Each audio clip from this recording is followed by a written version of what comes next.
zero effort, 5 days work, 1.5 lakh, very good money, right? Loaded question. Very controversial, very biased, highly opinionated answer. So take this at your own risk.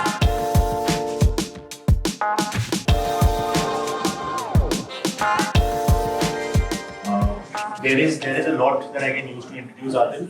I can call him a marketing person, wizard, evangelist, salesperson, recruiter, entrepreneur, and a lot more things. But that said, he's a gem of a person, a foodie at heart. That's why we're friends.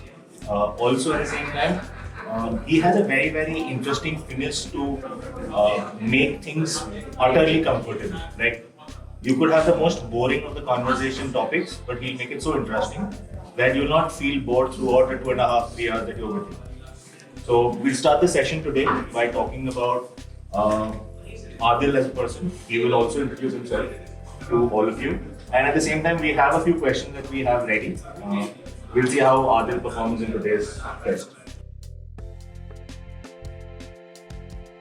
The most simplest form of connotation is hype man. How do you kind of create tremendous hype and buzz in the market? So evangelism as a profession, I think the first guy who did it was Guy Kawasaki. Guy Kawasaki was the evangelist for Apple back in 1985.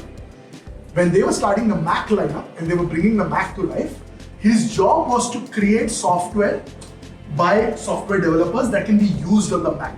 So his job was to create excitement. And then over a period of time, a lot of companies have adopted it, it's a huge profession. But even today, I think like Guy Kawasaki is an evangelist for Canva, and I draw tremendous inspiration from it. So it's about, I think for evangelism, you have to know your customer really well. You need to know the pulse of your customer, and I tend to get a little over obsessive about customers to the extent that I should know what business problems they have, what gives them a high at work, what is their next step in terms of career progression, how I can help them, what do they like doing in their free time, what do they get energy from in their personal life. And if you get all of this, then you can build what you call as a customer persona. Now based on that, then you can craft marketing, communication and plays that can hit them formally with product and solutions, but informally, if you can appeal to common passions, that's when the real relationships happen. And Tarun is a great example of that. He's done that at multiple companies where he uses passions and hobbies to build relationships with people. Yeah. So for example, if someone appreciates fine wine, trust this fellow to get like something very fancy that people can't even imagine this is possible to secure in India, but he'll get them very matter of factly, I got this for you. He would have gone through hell to score that, but he'll make it like very matter of factly and he'll make it genuine. So I think it's about really building relationships with people around their shared passions, communicating them, and then hanging out and having those conversations. So next time when somebody is calling you, you don't feel like, he's calling me to sell something. They should be like, yeah, interesting banda hai. Or this girl is amazing. She is kind of like me, who I'll enjoy having a conversation with. So I have to pick up the phone. Even if I'm in a meeting, to pick up, sorry man, Tarun, I'm going to call you back. I'm busy. Or at least send a message saying that I'll call you back. I'm engaged in something. So that is the kind of level of relationship you need to build. Evangelists do that. So evangelists are a bridge role between sales and marketing, where marketing has formal goals, sales has formal goals. Evangelists will take that guy who's, let's say, an MQL in a marketing funnel and convert it into an SQL so that sales guys can go and close that.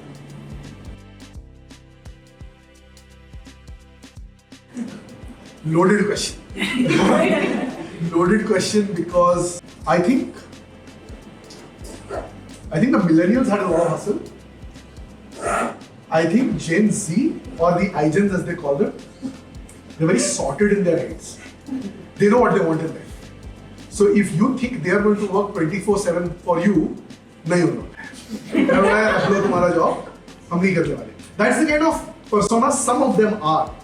But I think what we need to do is we need to realize the kind of people we are hiring, and then we need to realize what they want out of life in the first 2 years. Like if I'm hiring someone, I don't know if they'll stick with me more than 2 years or 1 year. But I need to have clarity in terms of what does this person want in the next 1-2 years. At high growth startups like yours, I think it's very clear that we should hire people who have hustle, because the only thing you can promise them is velocity, growth, speed. The rate at which you will learn things is exponential.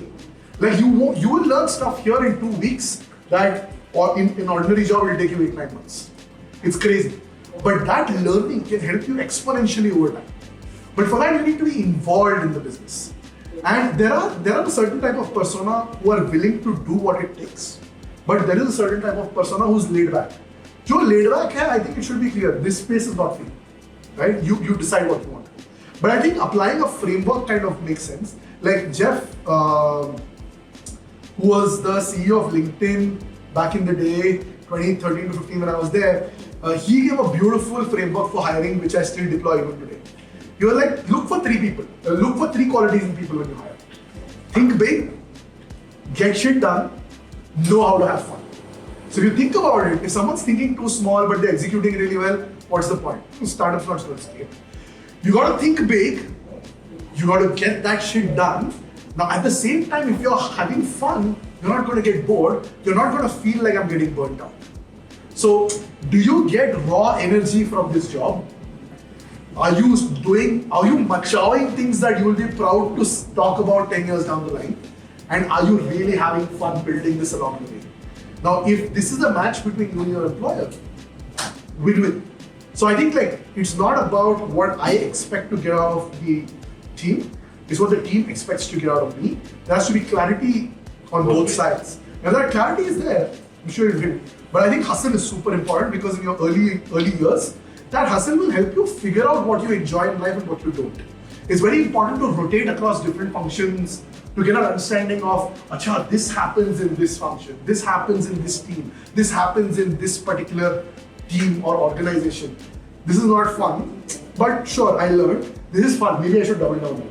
And the more people explore that, the more you will get, and startups are a great way to figure that out.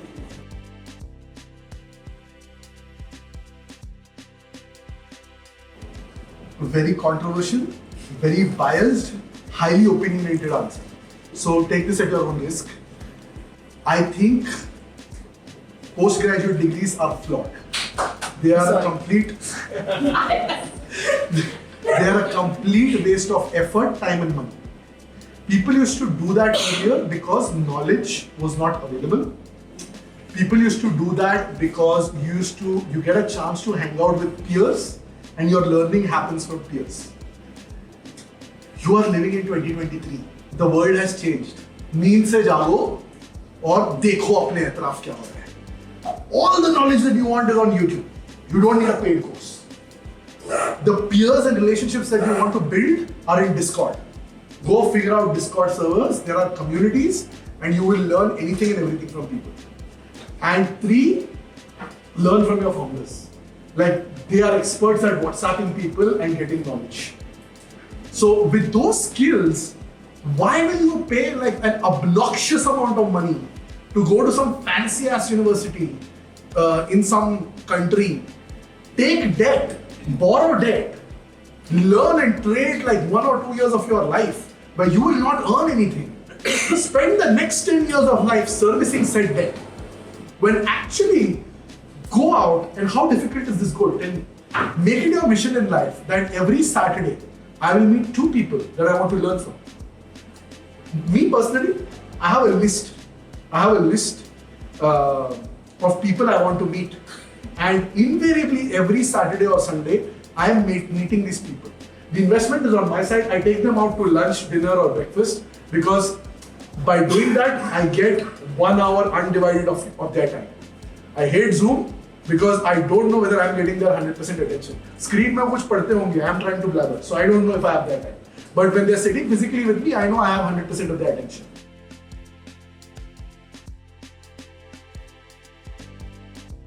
Size देख लो तो food तो पता ही है. But I think the mantra that I have followed, and this is different for different people because different people will do it differently.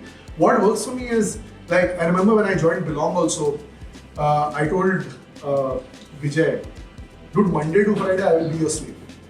You want me to work 20 hours a day? No problem. You tell me, I will get it done. Saturday and Sunday, leave me alone. because I like to chill. There's a lot of personal passions in life that I want to accomplish other than work. So the same follows even today.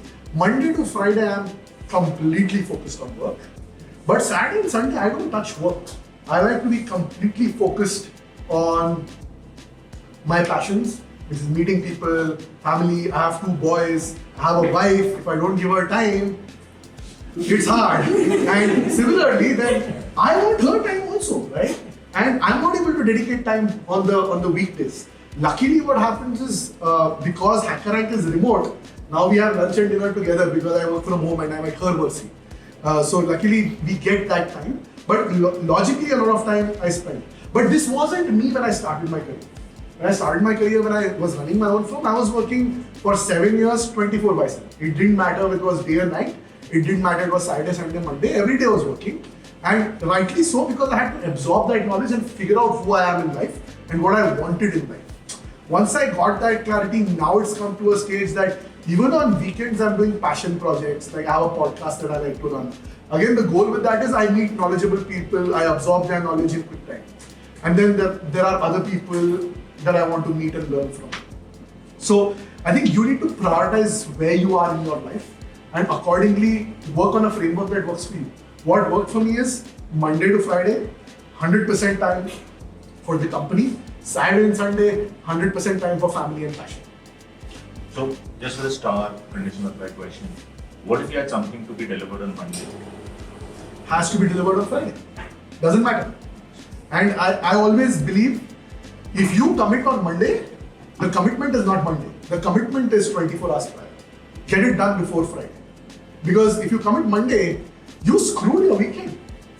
Right? Then all your weekend like करना है, फिर Sunday दोपहर में बैठोगे, Sunday शाम को बैठोगे. So there is this quote by Jim Rohn that I absolutely love. It goes like this: either you run the day or the day runs you. So every day in the morning when you wake up, write down, or even better, one day prior before going to bed, write down the 3 absolutely critical things you have to do tomorrow. And don't because what will happen when you're working on a startup, somebody will come, अरे ये करना है, अरे यहाँ पे ये फटा हुआ है. These are all emergencies. You have to solve for everything. But if you don't solve for the 3 most important things in the day, you've lost that time. So run the day and don't let the day run you, and always deliver your projects 24 hours prior. Don't deliver it, on set day, because then it's too late.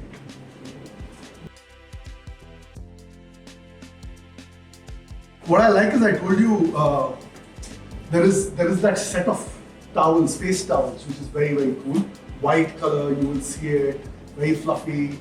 It has this element of gold borders on it, so I completely love that. A lot of other stuff also I like too. I think your collection of lights is very good. I was telling Garima, there's this huge white space in Bangalore where if I go to lighting shops, the stuff is ugly.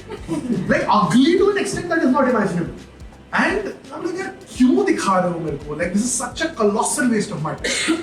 When I came to Vaaree, I was like, dude, this is good, man. It's like a range, and there's good stuff. We're all lighting it up. Budget friendly भी बताना. So I am a huge dosa fan. Rameshwaram. No. Trust So me. okay, how many people Rameshwaram? Show of hands. Only 2. I thought it's like a much more popular place. Have you tried this place called Cafe Abu Dham? Ooh, surprising.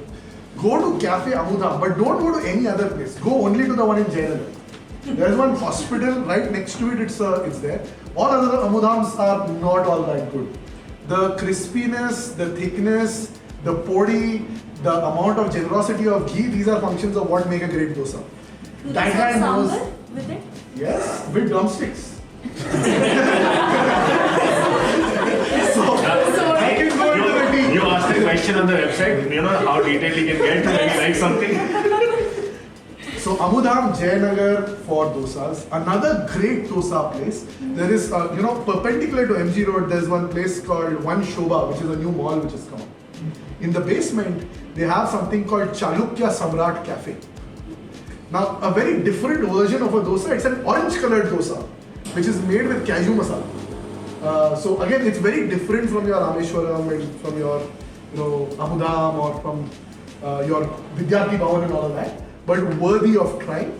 So check that out. Both very budget friendly. 90 rupees is good. Yeah. So those are my favorite dosa places. Best pastry place. Pastry Or place. dessert. Not very budget friendly, slightly pricey, but Levon. Yeah. Very good. In Domblur, in St. Mark's Road, very, very good. I'm a foodie, so I eat all kinds of stuff. Last 2 years, my wife and me have been doing a lot of Japanese. So sushi हमें काफी पसंद है. There is a place called Yumi, Youmee, which is in Orion Mall on the ground floor. Fantastic sushi. Very, very good. What is that thing called? Ramen. If you like mango curry ramen. The raw mango is available throughout the year. So again, very, very good stuff. Yeah, I think those should suffice. That's for today. Cool. Thank you, everyone. Thank you so much. Do you want to take a picture? Yeah, why not?